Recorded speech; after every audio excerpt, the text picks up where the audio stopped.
Welcome, everyone, to the 40th discussion of the smart world around us, brought to you by Smart-EDU Hub. Today, we're really going to cut through the buzzwords. We're doing a deep dive into the article E-Participation, a key factor in developing smart cities. Our mission is pretty straightforward. Let's extract the key insights on how, genuine digital inclusion is fundamentally reshaping urban governance. The article itself was written by Cătălin, Vrabie, and Andreea-Maria Tîrziu. And just a reminder, you can find a link to it in the description below. Okay, so where do we start? Let's unpack this a bit. Well, what's really striking, I think, is how the article right away makes it clear that a smart city isn't just, about rolling out fancy tech. It's fundamentally about a shift in governance itself, moving away from just top-down control towards real inclusive collaboration. And e-participation, that's kind of the litmus test, isn't it? It shows whether the city is actually listening and meeting residents' needs. Right, so the tech is the tool, the infrastructure maybe, but the real win is in the relationship. The article argues the measure of success isn't just having the ICT, but the capability and the willingness. Both sides need to be ready to engage. Precisely. Capability and willingness. Yeah. Because look, if the people or the institutions aren't ready or able, the best tech in the world just sits there. And this immediately brings up a big question, I think. If collaboration is the key, how do we actually measure that? How do we know how mature that engagement really is? Yeah, that measurement piece is tricky. And that's probably why the authors lean on that United Nations framework. It gives us a kind of yardstick. The key takeaway seems to be judging a city's maturity by where it lands on this scale, moving from just passively getting info to actively co-owning solutions. That's the real metric. Exactly. And the framework lays out three pretty clear stages. It starts with e-information, which is basically just about providing access, right? Access to public records, maybe proactively pushing data out. The baseline. Okay, simple access. Then what? Then you move up to e-consultation. This is where it gets more interactive. Citizens are actually invited to contribute, to deliberate, give feedback on policies. So opening up a dialogue. Yes.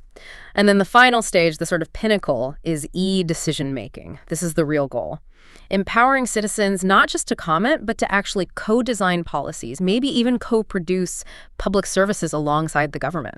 Okay, that's where it gets really interesting. The research points to four main advantages, like practical outcomes from getting this right.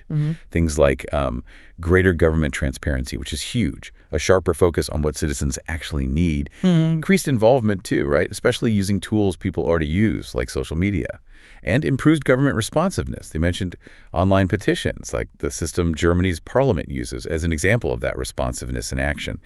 But we do need to look at the other side of the coin. There's this paradox, isn't there, with digital inclusion. The very tech designed to bring people in can also deepen the digital divide. It creates this risk of exclusion for people without good internet access or maybe the skills. And the researchers also point out something important. Often, it's the highly educated folks who jump on ICT for political stuff first. So there's a risk it could just amplify existing power imbalances instead of, truly democratizing things. And there's the whole issue of what happens when you put sensitive policy discussions online, the quality of the conversation. Absolutely. It's the classic internet problem, right? Anonymity can sometimes lead to what the article calls brutal communication, which isn't very productive. If people are just sort of hiding behind screens, how do you maintain the good faith you need for real public deliberation? Because knowledge isn't just about having access, it's about understanding and applying it. So cities have to figure out how to manage these downsides. Okay, so acknowledging the challenges. What does success actually look like on the ground? The article gave that example from Vrabie in Romania. Bravie's city hall at a click away. Yeah, the Vrabie example is quite good because it shows that shift.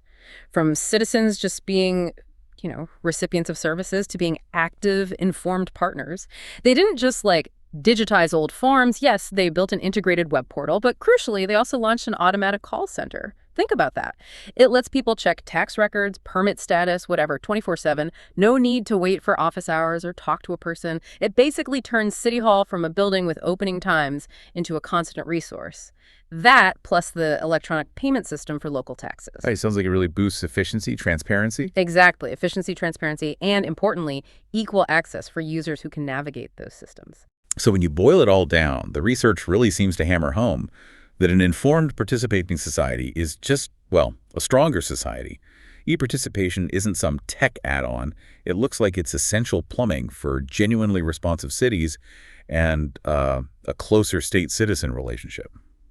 Which leads to a final thought, maybe something for you, the listener, to mull over. Given how much we rely on these digital systems to create these active, informed partners, how can cities make sure that the very partners they're creating through e-participation are consistently protected? Protected from those threats of, harsh anonymity and that ever-present risk of digital exclusion. Something to definitely think about. We hope this deep dive gave you some valuable insights today. Don't forget to like and subscribe to the Smart-EDU Hub channel. That way you'll be the first to catch our new deep dives. And remember, that link to the article we discussed, it's right there in the podcast description below. Stay smart with Smart-EDU Hub.